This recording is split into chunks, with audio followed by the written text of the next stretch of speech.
Hello বন্ধুরা, সেদিন ছিল শনিবার। আর শনিবার মাঝে মধ্যেই আমরা টাইম পেলে চলে আসি বড় ঠাকুরের কাছে পুজো দিতে। আর যেহেতু আমরা শনিবার নিরামিষ খাই, কোনো অসুবিধা হয় না পুজো দিতে। দেখো, সন্ধেবেলায় আমরা চলে গিয়েছিলাম। যখন গিয়েছিলাম কিন্তু অনেকটাই কিন্তু ফাঁকা ছিল, তাই আমরা মন ভরে পুজো দিতে পেরেছি। দেখো, প্রথমে আমি ধূপ আর মোমবাতিগুলো জ্বালিয়ে নিচ্ছিলাম, আর তোমাদের দাদাভাই ক্যামেরাটা ধরে রেখেছিল।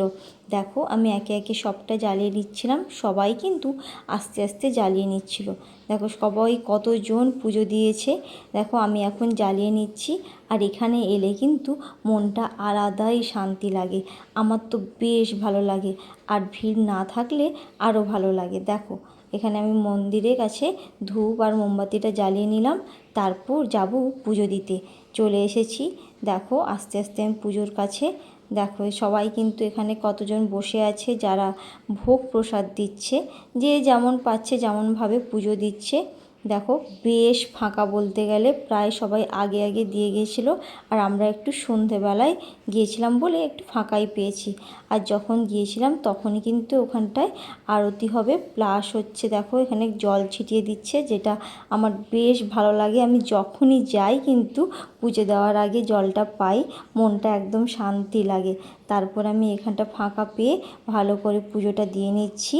দেখো, ভগবান যেন সবার মঙ্গল করে এই কামনা করি। দেখো, আমি পুজোটা দিয়ে নিচ্ছি। ভালোই লাগছে বেশ সন্ধ্যাবেলায় এখানটায়। সবার পুজোর এখানে ভোগ রেডি হচ্ছে, এবং যখন প্রসাদ বিতরণ হয়, ছোট ছোট বাচ্চা থেকে বড়রা সবাই চলে আসে ভিড় করতে, ভিড় করে প্রসাদ নেয়। আমার তো বেশ ভালো লাগে এখানে আসতে। দেখো, আমার এখানে পুজো দেওয়া কমপ্লিট। এবারে আমি ধূপ আর মোমবাতিটা নিয়ে রেখে দেবো। আমি ওখানে ক্যামেরার সামনে কিছু একটা বলছিলাম। দেখো, আর এখানে সামনে একটা কুকুর শুয়েছিল, যেটা আমার ভয়ও লাগছিল, ও কিন্তু কাউকে কিচ্ছু বলছে না, চুপচাপ শুয়েছিল। দেখো, এবার আমি ধূপ আর মোমবাতিটা রেখে দিচ্ছি। সবাই এখানে আস্তে আস্তে রেখে দিয়ে চলে যাচ্ছে। দেখো, আমিও রেখে দিলাম। এবারে আমার পুজো দেওয়া কমপ্লিট। এবারে তোমাদের দাদাভাই পুজো দেবে। দেখো, লাস্টে আমি সবার শেষে এখানে মন্দিরে এসে প্রণাম করে নিলাম। আমার তো হয়ে গেল। এবারে তোমাদের দাদাভাই মোমবাতি আর ধূপটা জ্বালতে গেছে। দেখো, মোমবাতি আর ধূপও বের করে নিয়ে এবারে পুজোটা দিয়ে নিচ্ছে। কারা কারা এই শনিবার বড় ঠাকুরের কাছে পুজো দাও কমেন্ট করে কিন্তু জানিও। আমার তো বেশ ভালো লাগে, তোমরাও দিও। দেখো, মনটা আলাদা রকমের একটা শান্তি ফিলিংস আসে। দেখো, এখানে ধরিয়ে নিচ্ছে। এবারে একে একে ও পুজোটা দিয়ে নেবে। তারপরে কিন্তু ভিড়টা অনেকটাই বেড়ে গিয়েছিল, আমরা ফাঁকা ফাঁকাই কিন্তু পুজোটা দিতে পেরেছিলাম। দেখো, ও এবারে চলে গেল, একটু পুজোটা দিয়ে নেবে। আর আমি সাইড থেকে অল্প করে একটু ভিডিও ক্লিপ তুলছিলাম। আর ভালোই লাগছিল, বেশ ফাঁকা ছিল বলে সুন্দরভাবে পুজো দিতেও পেরেছি, আর ভিডিও করতে পেরেছিলাম। ভালো লাগে বেশ। দেখো, মন্দিরটা দর্শন করে দিলাম, সঙ্গে বড় ঠাকুরের সঙ্গে এখানে কালী মায়েরও মন্দির আছে। সুন্দরভাবে সবাই কিন্তু পুজো দিচ্ছে আর আরতি করে নিচ্ছে।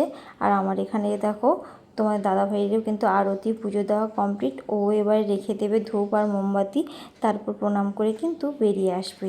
আর আমরা পারলে প্রতি শনিবারই যাওয়ার চেষ্টা করি, তোমরা কিন্তু যেও। দেখো, এখানটা হচ্ছে গিয়ে বেশ সবাই কিন্তু পুজো দেওয়ার পর রেখে দিচ্ছে। শনিবারের সন্ধ্যাবেলাটা আমরা কিন্তু এইভাবে মায়ের কাছে এবং বাবার কাছে পুজো দিয়েই কাটালাম, কারণ বেশ ভালো লাগলো। মাঝে মধ্যেই চলে আসি আমরা। কেমন লাগলো তোমরা কমেন্ট করে কিন্তু জানিও। আর সবাই ভালো থেকো, আর সবাইকে ভালো রেখো। ভগবান যেন সবার ভালো করে। এখন আসি, টাটা।